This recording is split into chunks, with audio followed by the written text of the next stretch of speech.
MR cable TV news కి స్వాగతం. Bulletin లో ముందుగా హెడ్లైన్స్ చూద్దాం. నంద్యాల వివేకానంద ఆడిటోరియంలో కవిత్వం సమాజానికి దిక్సూచి. ఉగాది పురస్కార గ్రహీత డాక్టర్ రమణమూర్తికి సన్మానం. కవులు సామాన్య ప్రజల పక్షం వహించాలి.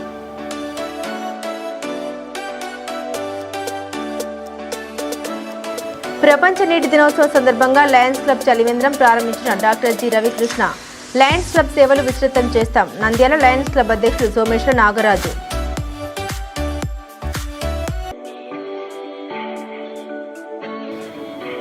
నంద్యాల ఇంటర్మీడియట్ వార్షిక పరీక్షలు ముగియడంతో జవాబు పత్రాల మూల్యాంకన వాల్యుయేషన్ ప్రారంభం. పరిశీలించిన జిల్లా విద్యాశాఖ అధికారి శంకర్ నాయక్.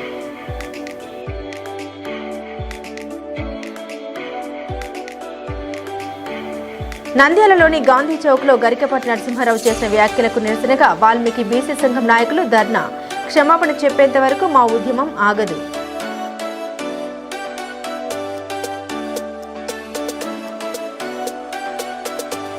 నంద్యాలలో వికలాంగుడు కాలు జారి కింద పడిపోవడంతో కాలుకు తీవ్ర గాయం. ఆపరేషన్ డబ్బులు లేక దాతల కోసం ఎదురుచూపులు. చేయితనివ్వండి.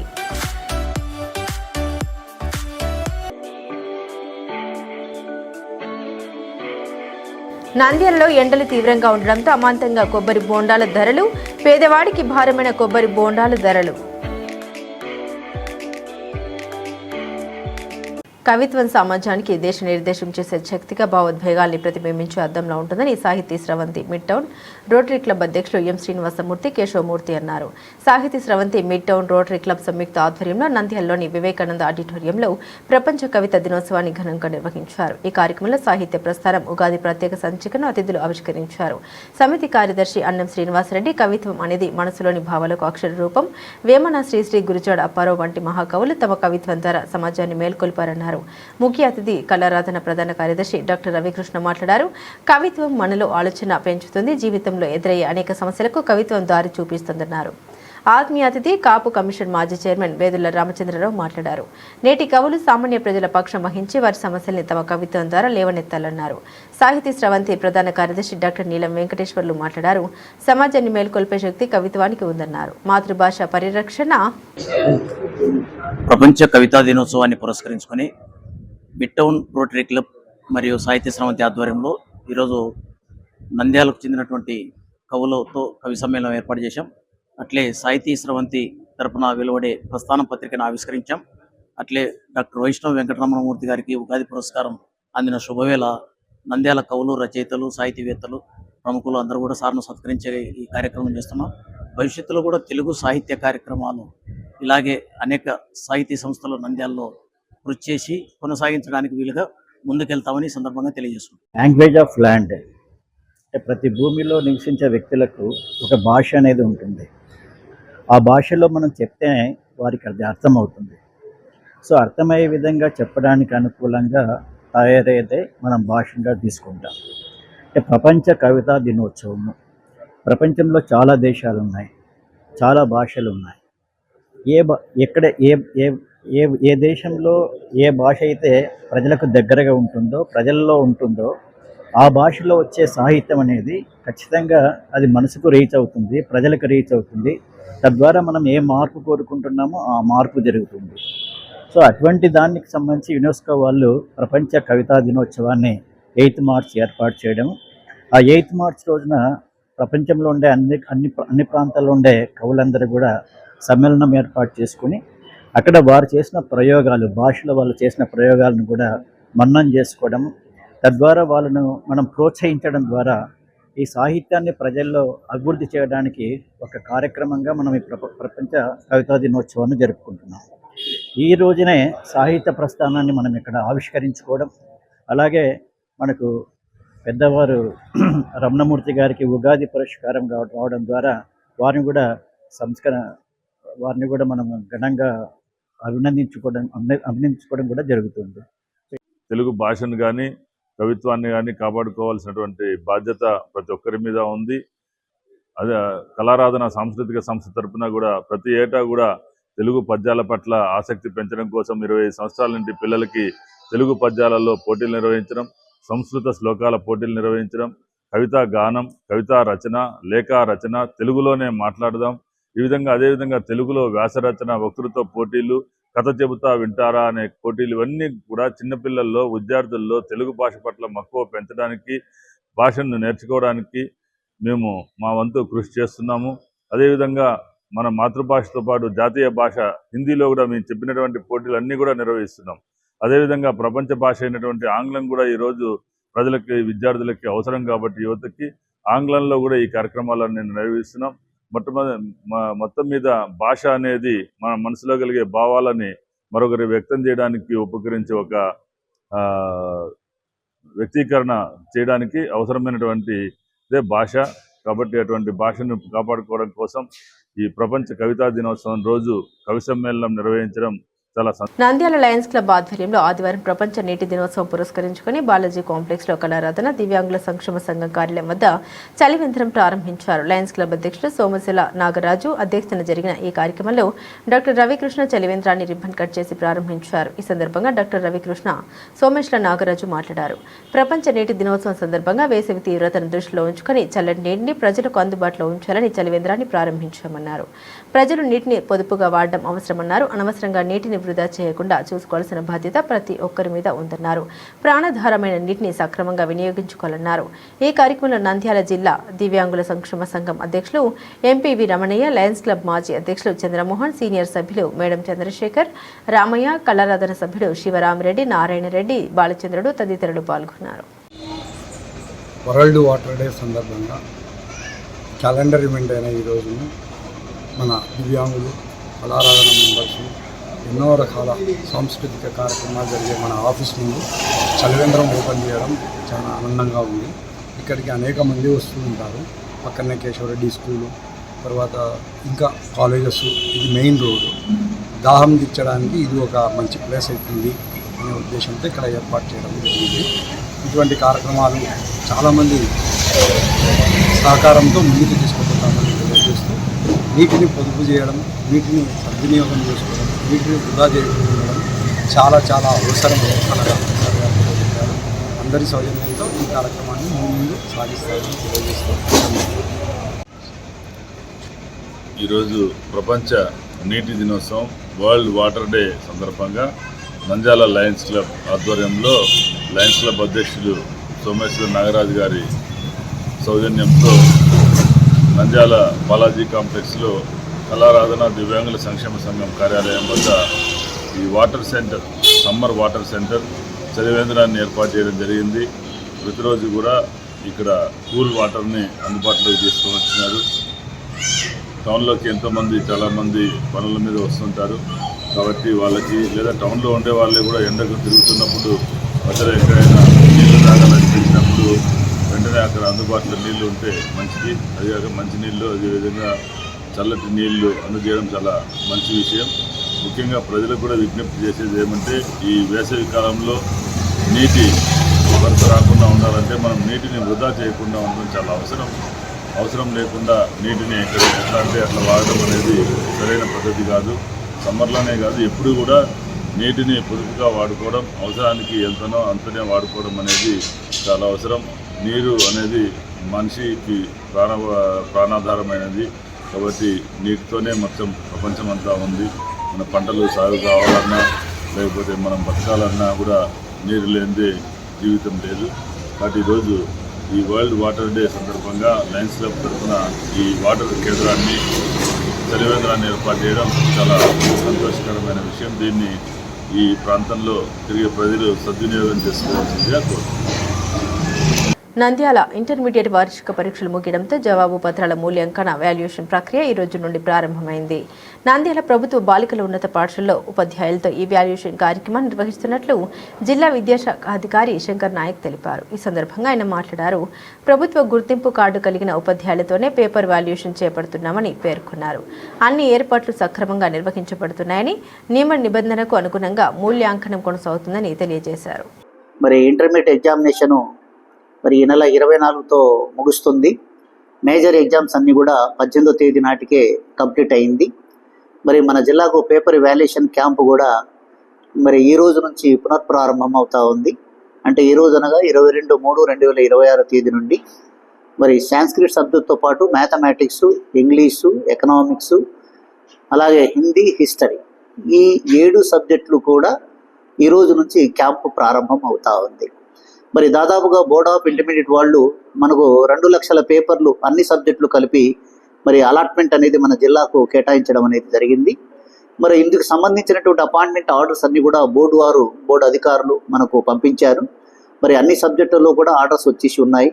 మరి ఎవరికైతే బోర్డు అపాయింట్మెంట్ ఉందో వారు మాత్రమే ఈ ఎగ్జామినేషన్లో, అంటే ఈ యొక్క పేపర్ వాల్యుయేషన్ డ్యూటీలో వాళ్ళే పాల్గొంటారు, అన్ని రకాల సబ్జెక్టు వాళ్ళు కూడా. కాబట్టి మరి మీడియా మిత్రులకు మనం తెలియజేసేది ఏమంటే, ఇంకా ఎవరైనా బోర్డు అపాయింట్మెంట్ ఉండి ఆయా కన్సర్న్ సబ్జెక్టుకు హాజరు కాని అధ్యాపకులు ఎవరైనా ఉంటే, అలాగే అపాయింట్మెంట్ అయినటువంటి ప్రిన్సిపల్ మిత్రులు కూడా ఇంకా ఎవరైనా ఉంటే దయచేసి క్యాంపుకు ఖచ్చితంగా మీరందరూ కూడా హాజరు కావాలని చెప్పేసి మరి మన ఈ యొక్క మీడియా ద్వారా మీ అందరినీ కూడా మేము తెలియజేస్తూ ఉన్నాము. మరి ఈ నెల 24వ తారీఖు కూడా మనకు మోడర్న్ లాంగ్వేజ్ అనేటువంటి ఒక సబ్జెక్టు ఎగ్జామ్ జరిగేది ఉంది మన జిల్లాలో. అది government junior college for boys నందు ఆ ఎగ్జామ్ జరుగుతుంది. దాదాపుగా 64 మంది విద్యార్థులు మరి మోడర్న్ లాంగ్వేజ్ అనేటువంటి పరీక్షను కూడా మన యొక్క జిల్లాలో జరుగుతుంది. అలాగే ఈ క్యాంప్ అనేది గవర్నమెంట్ జూనియర్ కాలేజ్ ఫర్ గర్ల్స్లో మరి గత 2 సంవత్సరాలుగా మరి ఈ జిల్లాలో ఏర్పాటు చేయడం జరిగింది క్యాంపుకు. అదేవిధంగా ఈ సంవత్సరం కూడా ఇక్కడే ఈ గవర్నమెంట్ జూనియర్ కాలేజీ గర్ల్స్ నందు కూడా ఈ క్యాంప్ ఏర్పాటు చేయడం అనేది జరిగింది. దాదాపుగా ఇది 20 రోజుల పాటు యథావిధిగా ఈ క్యాంపును నిర్వహించడం అనేది జరుగుతుంది. మరి క్యాంప్ అయిన తర్వాత మరి రిజల్ట్ అనేది కూడా మరి వచ్చే నెల 18 లేదా 20 తేదీ లోపల మరి బోర్డు అధికారులు విడుదల చేస్తామని చెప్పేసి కూడా మనకు తెలియజేసి ఉన్నారు. కాబట్టి మరి ఈ క్యాంపుకు అందరూ ఖచ్చితంగా బోర్డు అపాయింట్మెంట్ ఉన్నటువంటి ప్రతి ఒక్కరూ కూడా కంపల్సరీగా మరి ఈ క్యాంపుకు రావాల్సిందిగా కోరడమైనది. గరికపాటి నరసింహారావు పేద విద్యార్థుల మధ్యాహ్న భోజనంపై బుక్స్, బ్యాగ్స్, ఎగ్స్పై అనుచిత వ్యాఖ్యలను నిరసిస్తూ నంద్యాల గాంధీ చౌక్లోని గాంధీ విగ్రహం ముందు తీవ్ర నిరసన తెలుపుతూ 2 రోజుల్లో బేషరతుగా క్షమాపణ చెప్పాలని, చెప్పకుంటే అతన్ని అడ్డుకొని తీరుతామని అతన్ని ఫోటోకు నిప్పట్టించే ప్రయత్నం చేయగా పోలీస్ వారి విజ్ఞప్తి గౌరవించి నిప్పు పెట్టకుండా మానుకున్నారు. ఈ కార్యక్రమంలో మహర్షి వాల్మీకి రిజర్వేషన్ ప్రజా సమితి రాష్ట్ర అధ్యక్షులు బోయపులి కొండన్న, బీసీ సంక్షేమ సంఘం రాష్ట్ర ఉపాధ్యక్షులు కుమ్మరి ప్రసాద్, మహర్షి వాల్మీకి రిజర్వేషన్ ప్రజా సమితి మహిళా రాష్ట్ర నాయకురాలు బోయ భారతి, ఎంవీఆర్పీఎస్ యూత్ జిల్లా నాయకులు పరమేష్, యూత్ నాయకులు నిఖిల్, నగేష్, సుంఖన్న, మండల నాయకులు కుమార్, శేఖర్, ఉద్యోగ సంఘ నేత రవి, శివ, సూర్య, మద్దిలేటితో పాటు 50 మంది నేతలు పాల్గొన్నారు. ప్రభుత్వాలు ఎన్ని మారినా కూడా 1960 నుంచే ఈ భోజన పథకాన్ని ప్రవేశపెట్టిన తర్వాత దాంట్లో ప్రోటీన్ ఉండాలి, విటమిన్స్ ఉండాలి. ఇప్పుడు ఉండేటువంటి పరిస్థితులలో పిల్లలకు హెల్త్ కానీ బాగుండడం లేదు. వాళ్ళు నేటి పాలన రేపటి పౌరులు అనేటువంటి నినాదాని కోసము వాళ్ళ ఫుడ్ బాగా ఇస్తేనే రేపటికి ఆరోగ్యవంతంగా బాగా పెరుగుతారు, ఎదుగుదల ఉంటే మైండ్ బాగా పనిచేస్తుంది అని చెప్పేసి ఎగ్గు దాంట్లో తీసుకొని వచ్చినారు. కానీ మన మాన్యువల్లో ఆ ఇచ్చే ఎగ్గు కూడా కొంతమందికి అందుతా ఉంది, కొంతమందికి ఈరోజు అందడం లేదు. ఆ ఎగ్గునే బేసిక్ గా చేసుకుని ఎగ్గు తింటే వాళ్ళకి ఏదో మూడు పాడైనట్టు, ఎగ్గు తింటే ప్రతి శోభనానికి రెడీ అయినట్టు ఆయన ఈ రోజు మాట్లాడుతున్నారు. అటువంటి మాటలు చాలా దురదృష్టకరం. అటువంటి వ్యక్తి మాట్లాడడం ఇంకా దురదృష్టకరం. ఎందుకు కొట్టుబడి అటువంటి నీళ్ళు చెప్పే అతను ఈ రోజు ఆ విధంగా మాట్లాడినట్టు అతనికి మైండ్ తొప్పిందేమో అర్థం కావడం లేదు. ఎందుకంటే గుడ్డు తినేంత మాత్రం శోభనం చేస్తారు. అట్లయితే శోభన తిన్న ప్రతి వాడు గుడ్డు తినే శోభనానికి వెళ్తున్నాడు ఈ రోజు. అది ఏం మాటలండి ఈ రోజు? దీన్ని మాత్రం ఈ మాటను చాలా తీవ్రంగా ఎంబీఆర్ తరఫున తీవ్రంగా ఖండిస్తున్నాము. ఈ మాటను అతను రిటర్న్ తీసుకోవాలి. తర్వాత ఈ మధ్యాహ్న భోజన పథకం కింద నిరక్షరాస్యులైన వాళ్ళకు అక్షరాస్యత బోధిస్తూ దానితో పాటు పిల్లలకు ఆహారాన్ని ప్రొవైడ్ చేస్తే వాళ్ళు ఫుడ్ కోసం అనే కాకుండా ఆరోగ్యము, ఆటలు అన్ని కూడా వాళ్ళకు అందుతాయి. మానసికంగా వాళ్ళు హెల్తీగా ఉంటారని ప్రవేశపెడితే దాన్ని కూడా తీసేయండి. 2 తెలుగు రాష్ట్ర ప్రభుత్వాలకు ఈయన పుస్తక సలహాలు ఇస్తున్నాడు. అంటే వాళ్ళకి తెలియదు అనమాట. ఈయన చెప్తే నేర్చుకోవాలా, ఈ రోజు కొత్తగా నేర్చుకోవాలా ప్రభుత్వాలు. అంటే ఇంకా దొంగతనాలు ఎక్కువ కావాలా. ఈ రోజు మన గ్యాస్ సిలిండర్ ఏమైంది పరిస్థితి? అక్కడ ఎక్కడో ఇరాన్ ఇరాక్ లో యుద్ధాలు వస్తే గ్యాస్ సిలిండర్ దొంగతనాలు చేస్తున్నారు. ఈయన చెప్పే ప్రవచనాలు ఈయన మన ప్రభుత్వాలు ఏం చేయాలి? తిండిని మానేయాలా. మానేస్తే వాళ్ళు దొంగతనాలు, తిండి కోసం కూడా దొంగతనాలు చేయాలి పిల్లలు. అంటే ఇటువంటి పెద్దలే పిల్లలు దొంగతనాలు ప్రేరేపించే విధంగా ఇండైరెక్ట్ గా మాట్లాడుతున్నారని కదా అర్థం. దానికి ఎందుకంటే ఇటువంటిది నీకు మంచి పేరు తెచ్చుకోవడం ఎందుకు, ఇటువంటి వ్యాఖ్యలు చేసి మళ్ళీ మీరు ఇటువంటి అభాస్వాలు కావడం ఎందుకండి? అది చిన్న పిల్లల మీద దారుణంగా. మరీ గుడ్డు విషయం, దాంట్లో గుడ్డులో ఏముంది? ప్రోటీనే. అందించే బియ్యం రేషన్ అయినా కానీ ఈరోజు మనం కొంతమంది తినగలుగుతారు, కొంతమంది తినలేరు. కానీ ఆ పేద తల్లిదండ్రులు పిల్లల్ని స్కూల్కి పంపిస్తే తిండితో పాటు చదువు కూడా అందుతుందని చెప్పి వాళ్ళు ఏదో పనులకు పోయి చదివించుకుంటా అంటారు. దాని మీద కూడా నువ్వు గండి కొట్టాలని నేను రాష్ట్ర ప్రభుత్వాలకు విన్నవిస్తున్నాను, తీసేయండి అని చెప్పడం మాత్రం చాలా దురదృష్టకరమైనటువంటి పరిస్థితి. బోధిస్తున్నా అని చెప్పి పద్మశ్రీ అవార్డు తీసుకున్నటువంటి ఈ అవార్డు గ్రహీత గరికపాటి నరసింహారావు గారు పేద విద్యార్థులకు పెట్టే మధ్యాహ్న భోజనము ఎందుకు పెట్టాలి అని చెప్పి ప్రశ్నిస్తూ ఆయన ఒక మాట మాట్లాడుతున్నాడు. గుడ్డు గాడిద గుడ్డు అంటాడు, ఆ గుడ్డు తిని మరి శోభనంగా ఎక్కుతారు పిల్లలు అని చెప్పి మాట్లాడుతున్నాడు. నోటికి ఏది పడితే అది మాట్లాడుతా ఉన్నాడు. బేసిరతుగా వీటన్నిటిపైన క్షమాపణ చెప్పాలని చెప్పి మహర్షి వాల్మీకి రిజర్వేషన్ ప్రజా సమితి మరి బీసీ సంఘాల తరపున డిమాండ్ చేస్తా ఉన్నాం. ఈరోజు గరకపాటి నరసింహారావు అనే వ్యక్తి గురించి దేశ ప్రజలందరికీ తెలుసు. ఆయన హిందుత్వం గురించి ప్రవచనాలు చెప్తూ నేను వేద పెద్ద పాండిత్యంలో పెద్ద ఇది అని అందరికీ చెప్పుకుంటుంటాడు. ఆయన గురించి మనకు తెలుసు అందరికీ. కానీ ఆయన రెండు రోజుల క్రితము వెనకబడినటువంటి విద్యార్థులైనటువంటి బీసీ విద్యార్థులను మిడ్ డే మీల్స్ మధ్యాహ్న భోజనం పథకం గురించి ఆయన మాట్లాడినటువంటి వాక్యాలను మేమందరము బీసీ సంఘాల తరఫున ఖండిస్తున్నాము. మధ్యాహ్న భోజనం పథకం అనేది ఈ వెనకబడిన తరగతి పిల్లలకు భారతదేశ జనాభాలో ఉన్నటువంటి అట్టడుగు స్థాయిలో ఉండే పిల్లలందరికీ అది ఒక వరము, అది ఒక చట్టపరమైనటువంటి పథకము. నంద్యాల నూనెపల్లి హరిజనపేటకు చెందిన వికలాంగుడు రవికుమార్ చిన్న గుడిసెలోనే నివసిస్తూ అదే గుడిసెలో అంగడి పెట్టుకుని తన వృద్ధ తల్లి లక్ష్మమ్మను చూసుకుంటూ జీవనం సాగిస్తున్నాడు. తండ్రి మరణంతో ఈ కుటుంబానికి ఆధారం లేదు. ఇటీవల అంగడి అరుగు నుండి జారి పడిపోవడంతో పోలియో ఉన్న కుడికాలు మోకాలు విరిగిపోయింది. ప్రభుత్వ ఆసుపత్రిలో చికిత్స సాధ్యం కాని ప్రైవేట్ ఆసుపత్రిలో ఆపరేషన్కు 50,000 ఖర్చు అవుతుందని వైద్యులు తెలిపారు. నెలకు వచ్చే 6,000 పెన్షన్తో జీవనం కూడా కష్టంగా ఉన్న ఈ కుటుంబం మీ సహాయం కోసం ఎదురు చూస్తుంది. దయచేసి దాతలు ముందుకు వచ్చి మీకు తోచినంత సహాయం చేయవలసిందిగా కోరడం జరిగింది. నా కొడుకు పేరు రవికుమారు, నా పేరు లచ్చమ్మ. వాళ్ళ అమ్మను నెల అవుతుంది పెద్ద ఆసుపత్రికి పోయినా కానీ అక్కడ కాదన్నారు. కాదంటే ప్రైవేట్ ఆసుపత్రిలో పెట్టుకోనికి సోమతి లేదు. బాగా దగ్గర 50,000 ఖర్చు వచ్చేది. ఇది చిన్న కొట్టంలో అంగట్లో ఎవరన్నా దాతలు ఉంటే సాయం చేయమని అడుగుతున్నారు. నా పేరు రవికుమారు. నాకు పోలియో వచ్చింది. పోలియో వచ్చిన తర్వాత 3 నెలల కింద పడి కాలు ఇరిగింది. నేను అంగడి పెట్టుకొని ఉపాధి చేసుకుంటావాన్ని. కానీ కాలు ఇరిగి నాకు ఆపరేషన్ జరుగుతుంది. గవర్నమెంట్ హాస్పిటల్కి పోయింటే కాదనింటే ప్రైవేట్ హాస్పిటల్కి పోతే 50,000 ఖర్చు వచ్చాది అని చెప్పినారు. ఎవరున్నా దాతలు ఉంటే సాయం చేయమని కోరుకుంటున్నాము. అందరికీ నమస్కారం. ఈయన పేరు వచ్చేసి రవికుమారు. ఇతను నంద్యాల అర్జనపేటలో నివసిస్తూ ఉంటాడు. ఇతను చిన్నప్పటి నుంచి పోలియో వ్యాధితో బాధపడుతున్నారు. ఇతనికి 2 కాళ్ళు పని చేయవండి. ఇతను ఒక చిన్న అంగడి అండి. ఈ అంగట్లోనే అక్కడ అంగట్లోనే ఉంటారు. మళ్ళీ నివాసం కూడా ఇదే. నైట్ ఇక్కడ కూడా పండుకుంటారు. కానీ ప్రమాదవశాత్తు ఈ అంగట్లో ఉన్నప్పుడు ఈ అరుగు మీద నుంచి కింద పడ్డారండి. కింద పడడంతో ఇతను మోకాలు దగ్గర కాలు విరిగింది. మోకాలు ఇక్కడ 2 చీల్లాయి అని చెప్పారు డాక్టర్లు.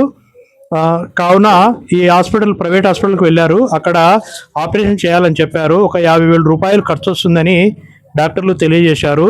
కావున ఈ నిరుపేద వికలాంగునికి అయినటువంటి రవి గారికి మీరు దాతలు మీ వంతు సాయం చేయవలసిందిగా కోరుకుంటున్నాము. దయచేసి ఈ కింద కనపరిచిన ఫోన్పే నంబర్కు మీ వంతు మీకు తోచినంత సాయం చేయండి. అది 1 రూపాయిని కావచ్చు, 2 రూపాయలు కావచ్చు, 100 కావచ్చు, 200 కావచ్చు. మీకు ఎంత తోచినంత మీకు సాయం చేయండి. ఒక 50,000 రూపాయలు అయితే అతని కాలు ఆపరేషన్ జరిగి నయమవుతుంది. మళ్ళీ తిరిగి అతను అక్కడ కిరాణా కొట్టు పెట్టుకుంటాడు. కిరాణా పెట్టుకొని తన ఉపాధిని మళ్ళీ నడుపుకుంటూ ఉంటారు. వాళ్ళ అమ్మ కూడా పాపం ఆమె వృద్ధురాలు, చాలా ఎక్కడికి వెళ్ళి పని చేయలేని పరిస్థితులు వాళ్ళు. దయచేసి అందరూ సాయం చేయవలసిందిగా కోరుకుంటున్నాము. Thank you. నంద్యాలలో వేసవిలో దాహార్తి తీర్చేందుకు గాను చల్లటి నీరు తాగడం, కొబ్బరి బోండాల్ని ఆశ్రయించడం తెలిసిందే. నంద్యాలలో వారం రోజులుగా ఎండలు మండిపోతున్నాయి. ఎండ వేడిమి నుండి ఉపశమనం పొందేందుకు గాను ప్రజలు పలు విధాల ప్రయత్నాలు చేస్తున్నారు. దీంతో కొబ్బరి బోండాలకు డిమాండ్ పెరిగింది. పట్టణంలో అత్యధికంగా కొబ్బరి బోండాలు గత వారం ఒక్కొక్కటి 40 నుండి 50 పలకగా ఈ వారం మరో 20 రూపాయల దాకా పెరిగింది. దీంతో 70 నుండి 80 రూపాయల దాకా ఇవ్వాల్సిందేనని వ్యాపారులు పేర్కొంటున్నారు. ఈసారి దిగుబడి తక్కువ ఉండడం, ఎగుమతి పెరగడమే ధరలు పెరిగేందుకు కారణమని వ్యాపారులు అంటున్నారు. కొన్ని చోట్ల బోండాలు విక్రయిస్తుంటారు. 30 రూపాయలను బోర్డు పెట్టి ఉంటారు. అడిగితే ఆ ధర కేవలం చిన్నవి మాత్రమేనని, పెద్ద బోండాలు కావాలంటే 50 నుండి 60 రూపాయలని, 50 నుండి 60 చెప్పడం సామాన్యంగా ఉంది. ఇలా అక్కడికి వెళ్లిన వారు ధర ఎక్కువైనా తప్పనిసరిగా కొనుగోలు చేసి తాగుతుంటారు. ఒకవైపు దాహార్తి తీర్చుకోవడానికి మాత్రమే కాక వైద్యుల సూచన మేరకు కొబ్బరి బోండాలకు డిమాండ్ ఉంటుంది. ఇదివరకు తోటల నుండి రవాణాతో కలిపి వ్యాపారులకు 40 నుండి 45 ధరతో లభించేది. రిటైల్ ధర 60గా ఉండేది. సుమారు 30 నుండి 70 వరకు పలుకుతుంది. మంచి నాణ్యమైన బోండా 60 రూపాయల పై మాటే అయినా విపరీతంగా కొనేస్తున్నారు.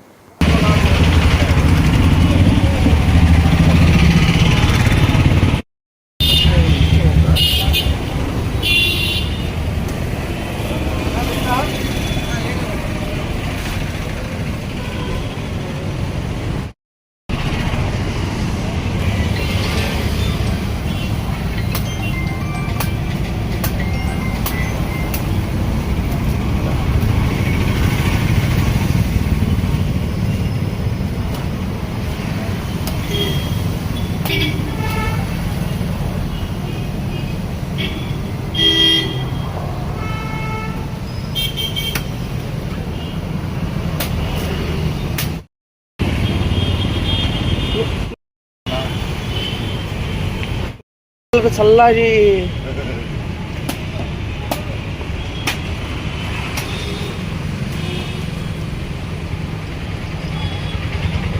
బులెటిన్ ముగించే ముందు హెడ్లైన్స్ మరోసారి.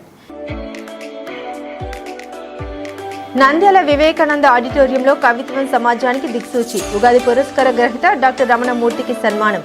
కవులు సామాన్య ప్రజల పక్షం వహించాలి.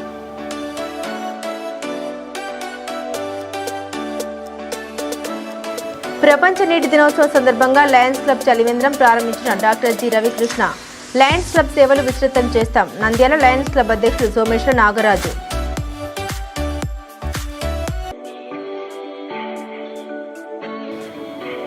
నంద్యాల ఇంటర్మీడియట్ వార్షిక పరీక్షలు ముగియడంతో జవాబు పత్రాల మూల్యాంకన వాల్యుయేషన్ ప్రారంభం.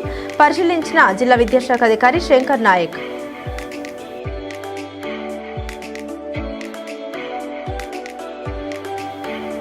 నంద్యాలలోని గాంధీ చౌక్లో గరికపాటి నరసింహారావు చేసిన వ్యాఖ్యలకు నిరసనగా వాల్మీకి బీసీ సంఘం నాయకులు ధర్నా.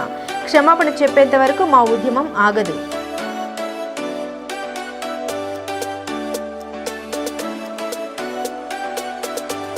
నంద్యాలలో వికలాంగుడు కాలు జారి కింద పడిపోవడంతో కాలుకు తీవ్ర గాయం. ఆపరేషన్ డబ్బులు లేక దాతల కోసం ఎదురుచూపులు. చేయితనివ్వండి.